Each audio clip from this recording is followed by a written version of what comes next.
Welcome everybody, my name is Michael and today we're discussing about why you shouldn't flaunt your wealth ever. Stealth wealth is probably the best thing you can do when you have a lot of money. And a lot can vary in which country you're in. It could be $50,000, it could be $200 million. Regardless, whether you're flaunting your $500 watch or the fact that you just got a bonus at work, in many cases, bragging, flaunting, this will haunt you. And it might make some around you so envious that you should probably read the 48 Laws of Power, How to Avoid Certain Situations. Great book.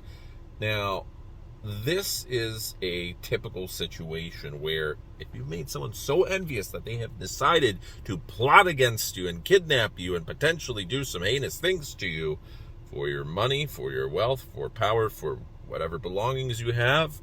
In this case, we have a story about an Indian realtor who had clients posing as individuals who wanted to purchase a plot of land. And in fact, they kidnapped him and tortured him and tied him up and basically with a weapon in front of his face at gunpoint said, "You need to give us your password and everything in relation to your Bitcoin accounts or else." And he did. 8 Bitcoin, 1.3 crore. This happened in India. Quite a bit of money, well over $100,000, even with each Bitcoin at 20,000, which is above that. You're talking about 160,000. You're talking about something approaching $200,000. And this is when Bitcoin went down. So previously it was close to $500,000.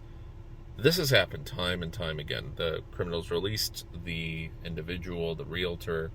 He went to the police. They've arrested the criminals, but tough luck getting the money back. You're most likely not going to see it because it's been spent or the criminals aren't going to give it up. In this case, it's very, very tough. In many cases, it's gangs or mafia or a organization where the money is not with the criminal who does the kidnapping. It's with somebody else. It's already been sent off somewhere. They just get paid a fee.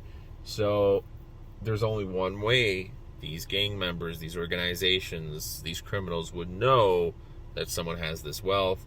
Either they're flaunting it or something was said, or maybe, just maybe, small chance, but a family member or friend told these people about that, which, and again, leads back to the very first thing.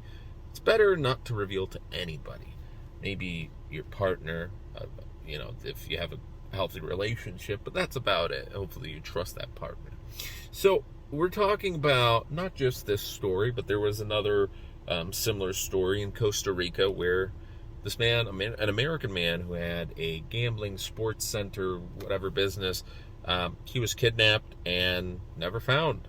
And that was in 2019. We're approaching now 4 years. Pretty soon, his family paid a ransom of nearly $1 million. $950,000 was sent. The money was collected, and that's it. And it was also a crypto kidnapping where most likely everybody knew that this business owner had some money, and 12 members of criminal organizations, both in Costa Rica and in Spain, were arrested, and yet nobody was ever found. So there was a similar story as well, although with a better resolution, in China, where a man was kidnapped for his crypto. Back then, he lost 20 Bitcoin after being tortured for many hours.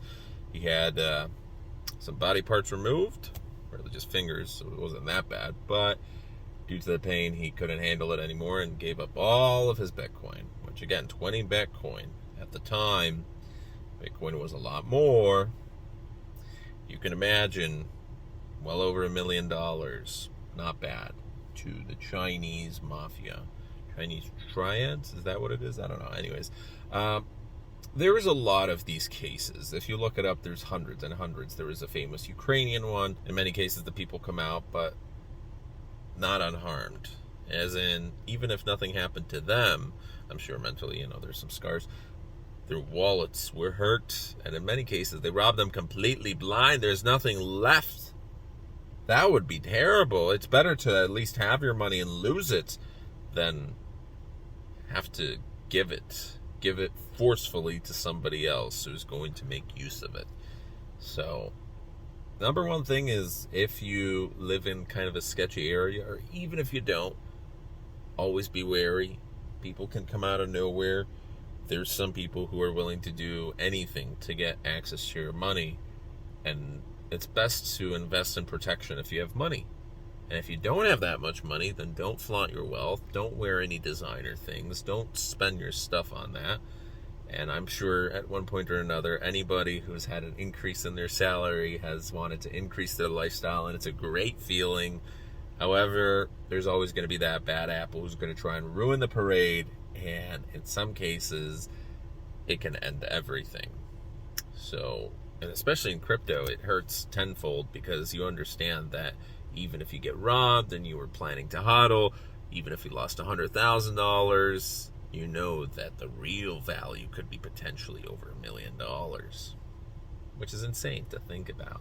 So it sucks that criminals target many times personal deals, not businesses, not entities, organizations, corporations that can handle the losses, that have insurance, that have billions of dollars, but they target the weak, the elderly, the senior citizens, the teens, the young adults who are silly, the poor, the people who are maybe middle class, upper middle class, because many of these billionaires and multimillionaires, they're not flaunting their wealth unless you're new wealth, new money.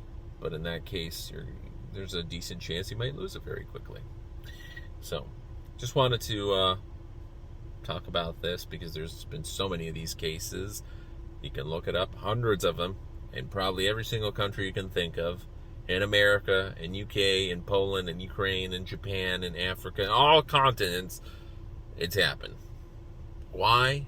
Because people want your money, and they will do whatever they can to get hands on that. Another interesting note is, in many cases, even if you were kidnapped, there's a chance that you wouldn't have to give up everything if you just used Monero, or if you had different wallets.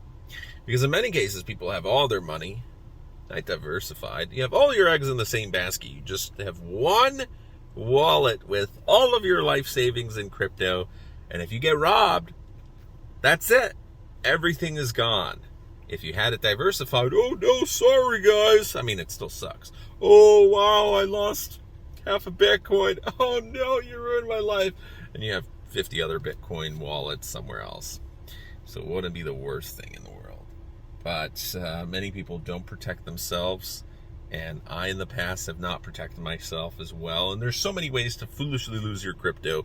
I still remember the day where I lost hundreds of dollars of Ethereum because I forgot the password to an account, to a wallet that I eventually ended up selling for just $1 to somebody who could hopefully crack it. I don't think they ever did. That Ethereum is now worth well over $1,000. I think it was 0.9 Ethereum, 0.9 something.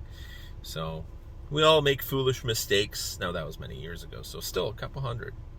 Very, very sad. But stay safe out there, and thanks for watching. Have a great rest of your day. Enjoy the weekend. Summer's ending soon. Pumpkin spice lattes pretty soon. Woo, exciting.